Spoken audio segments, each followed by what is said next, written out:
The rain falls. Slow, steady. It has been falling for hours. And there is something in that sound. Something that reminds you of time itself.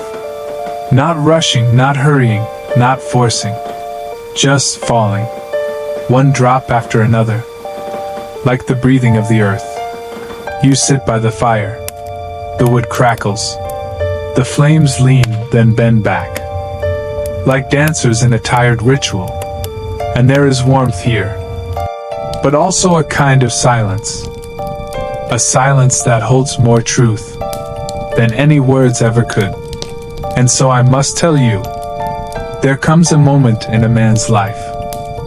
A moment when he realizes that what broke him was not betrayal, not cruelty, not even abandonment, but something quieter, something almost invisible.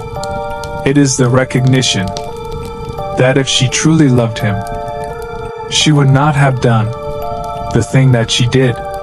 You see, love is not measured in grand gestures. It is not proven in flowers, nor in promises whispered late at night. It is not proven in the warmth of skin, nor in the ecstasy of a kiss.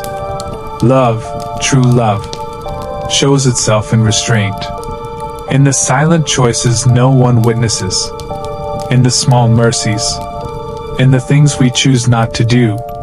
And so when she does it, whatever it is, you know in your bones. Because love would not have led her there. Love would have stopped her hand, would have silenced her tongue, would have turned her gaze elsewhere. This is the cruelty of revelation. That one act, perhaps small, perhaps explained, perhaps excused, opens the truth of the soul. You see, men age differently than women. Their bodies harden, but their souls soften. And as the years bend the spine and silver the hair, the man learns to listen to the quiet behind the words. And when he sees her cross that threshold, when he feels her choose something outside of love, he does not rage, not anymore, not at his age. Instead, he falls into silence, and in that silence, love begins to die. Not because he wishes it to, but because love cannot breathe, where truth has been denied. And you know this truth. What hurts most is not the act itself, not the detail of what was done, but the echo it leaves, the awareness that if love were real, if it were as eternal as promise, then she would have chosen differently. It is not anger you feel. It is not even grief. It is something deeper.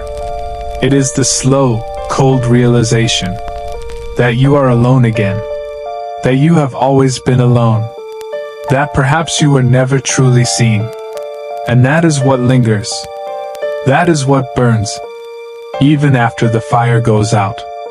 And yet, there is freedom here too, because when a man sees that love was not what he thought it was, he is returned to himself. Yes, he feels the wound, the loss, the hollow space in his chest. But in that hollow, in that cavern carved out by disappointment, there is a new silence, a silence not of death, but of possibility.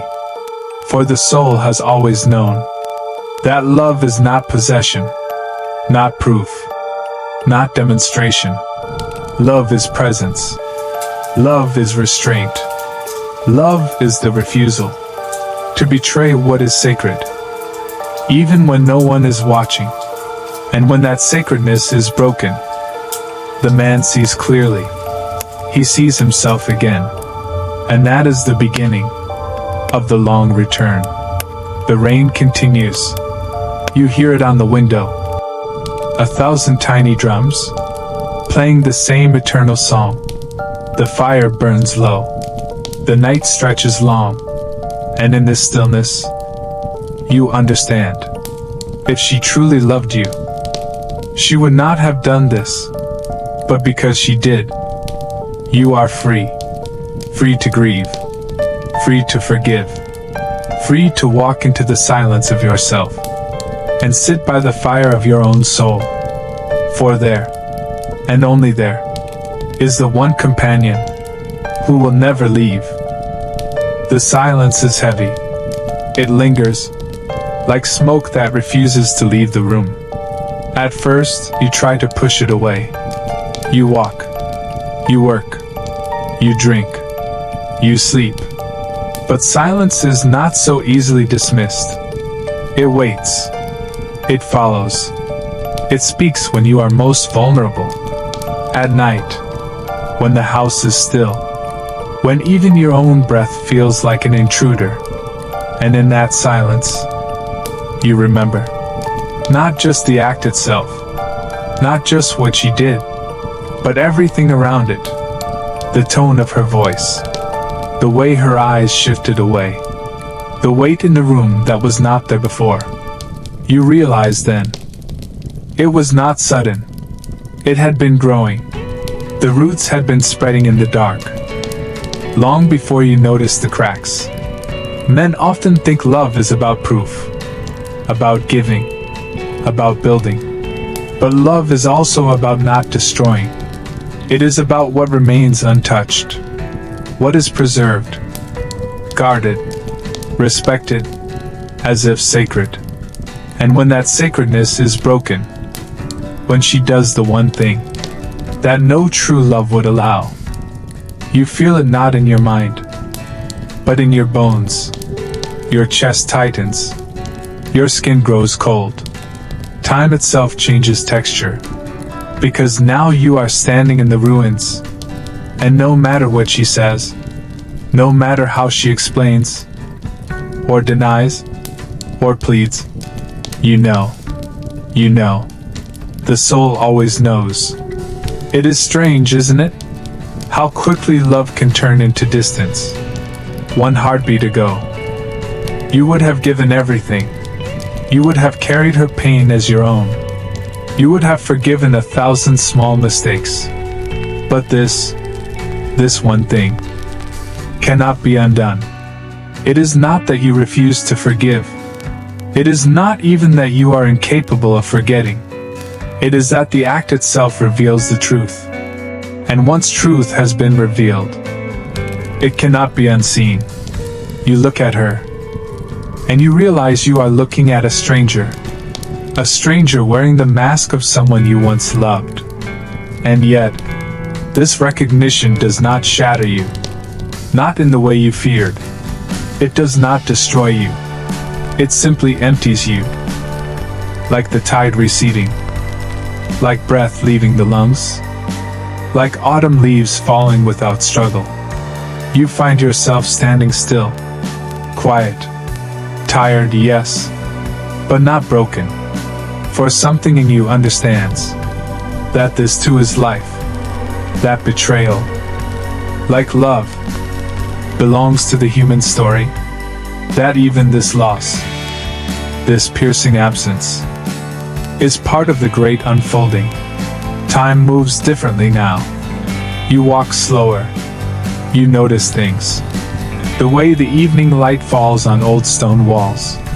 The way crows gather in the distance. The way your own hand trembles slightly when it rests on the table. You are not the same man you were before, and you cannot go back. There is no return to innocence, no return to unknowing. But there is something else, something deeper, something quieter. The recognition that what she did, what love would never have done, has set you free from illusion. And though the truth is heavy, it is also honest. It strips away pretense. It leaves you raw. But it leaves you real. You sit by yourself more often now. Not because you hate the world. Not because you have grown bitter. But because you are learning again to listen to your own soul. You hear it in the silence. You hear it in the stillness. after the rain has passed. You hear it in your own breath, in the rhythm of your heart, in the loneliness that does not crush you, but holds you, like an old friend you had forgotten. This is not loneliness as punishment. This is loneliness as return. Return to the self. Return to what has always been waiting, beneath the noise of love and loss. And perhaps this is what men learn with age. That love is not always permanent. That the soul of another is not always knowable. That what is sacred can be broken in a single moment. But also, that the breaking is not the end. That life goes on. That silence can heal. That solitude can be softer than any false love. So when you whisper to yourself, if she truly loved me, she wouldn't have done this, you do not say it with bitterness anymore. You say it with clarity, with calm, with the quiet strength of one who has seen too much to cling to illusions any longer. And in that clarity, there is peace. The night deepens. The fire fades. The rain has stopped. You step outside. The air is cool, clean. The earth smells of water. The world feels washed, emptied, purified. And you realize, perhaps you too have been washed clean. Yes, you carry the memory. Yes, you carry the wound. But you also carry something else now. A stillness, a patience, a strange kind of freedom. And that freedom whispers, you are not less because she did not love you. You are not broken because she failed. You are simply returned. Return to yourself. Return to the silence that has always been yours. There is a weight to silence, but there is also a weight to release. At first, you thought the silence would consume you. It did not. Instead, it began to shape you. It began to carve away what was unnecessary. All the noise, all the illusions, all the desperate clinging, like a sculptor with stone. The silence chipped away, until only the essential remained. And what remained was you. The strange thing about betrayal, about the act that reveals itself as unloving, is that it forces you inward. It pushes you back into yourself. And though it hurts, though it burns, though it leaves scars, there is a hidden mercy in it. Because for so long, you had forgotten yourself. You had lived in the reflection of another's eyes. You had measured your worth in the echo of another's voice. Now that reflection is gone. The echo has fallen silent. And all that is left is you. You. Not the image. Not the dream. Not the mask you wore to keep her love alive. But the bare soul. Unadorned. Unapologetic. Unbroken. Even in its pain. You walk differently now. Slower. Softer. As if each step is a conversation with the earth. You sit with your thoughts longer. You do not fight them. You do not drown them out with noise. They come. They go. Like clouds. Like waves. Like memories. And you begin to see that your thoughts, your grief, your loneliness, are not enemies. They are companions. They are teachers. They remind you of what it means to be alive. Age teaches this. Slowly. Relentlessly. When you are young, you think betrayal will destroy you. When you are older, you realize nothing destroys you, except the refusal to see truth. The truth is hard, but it is not fatal. It shows you who she is. It shows you who you are. And it shows you what was always illusion. Between the two, this is not cruelty. This is not punishment. This is revelation. And in revelation, There is a strange grace. You stop asking, why did she do it? How could she? What was wrong with me? The questions fade, because they no longer matter. The soul does not dwell on questions that do not have answers. It dwells instead on what is real: the quiet morning light, the sound of distant birds, the breath in your chest, the pulse in your wrist, the silence that no longer frightens you. This is reality. This is what remains when all illusions are gone. And so you forgive, not because she asked, not because she deserves it, not even because forgiveness will heal her. You forgive because you cannot carry the weight any longer. You forgive because your soul longs to be free. You forgive because anger ties you to the past, while forgiveness loosens the knot and lets you breathe again. This is not the forgiveness of words. This is not the forgiveness that says, "It's fine, it didn't matter." It mattered. It will always matter. But you let it go anyway. Not to forget, but to live. And in that letting go, you return. Return to yourself. Return to the man you once were.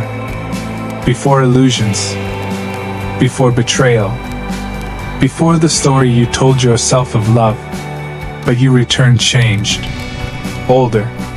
Quieter. More spacious inside.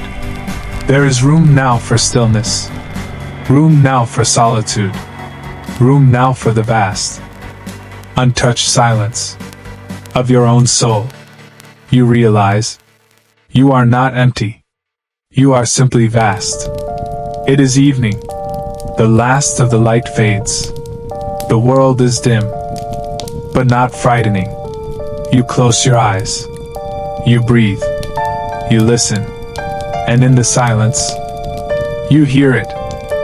The truth you once resisted. The truth you now accept. The truth that sets you free. If she truly loved me, she would not have done this. And for the first time, those words do not bring pain. They bring peace. Because now, you know what love is. And you know what love is not. And that knowing is enough. There comes a time when words dissolve. When questions no longer circle in the mind. When the ache, though it lingers, no longer defines you. It is not that you forget. It is not that the wound disappears. It is simply that the wound becomes part of your story. And the story no longer controls you. You stand in silence. And in that silence, you notice how wide the sky is. You notice how patient the earth is. You notice how still the trees are. As if they have always known what you are only beginning to understand. That life does not explain itself. It simply unfolds. It simply breathes. It simply continues. And within it, you continue too. The pain that once felt unbearable becomes a quiet companion, not an enemy, not a curse, but a presence, reminding you of what you once gave, and what was once taken. You do not fight it. You do not cling to it. You let it sit beside you, like an old friend who speaks rarely, but whose presence you have come to accept. And in that acceptance, something soft begins to open. It is forgiveness. But not the forgiveness you once imagined. It is not the forgiveness of reconciliation. It is not the forgiveness that binds two people again. It is the forgiveness of distance. The forgiveness of release. The forgiveness that says, I will not carry your shadow anymore. And as you release it, you feel lighter. As if 1,000 stones you had pressed against your chest are finally falling away. And what remains, when all the stones are gone? Silence. But not an empty silence. A full silence. A silence that holds you gently. A silence that feels like home. In this silence, you begin to hear yourself again. Your own heartbeat. Your own breath. Your own soul. Patiently waiting all along. You smile. Not because it no longer hurts, but because the hurt has transformed. It has shown you what cannot be broken. It has shown you what cannot be taken. It has shown you who you are. Beneath the illusions of love. Beneath the weight of loss. And in that discovery, there is peace. You whisper to yourself, softly, almost without sound. If she truly loved me, she wouldn't have done this. The words no longer sting. They no longer bind. They simply float. Like leaves on water, drifting away. You watch them go, and you stay.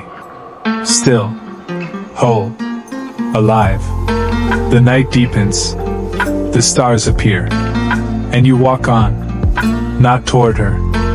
Not toward anyone, but back into yourself, back into the silence, back into the vastness, back into the place where love, real love, will one day rise again, not from another's hand, but from within your own soul. This is the ending, but it is not the end. It is the beginning of yourself, the return, the quiet, the release. And in the stillness of your being, you finally know. You have not lost. You have only been given back to yourself.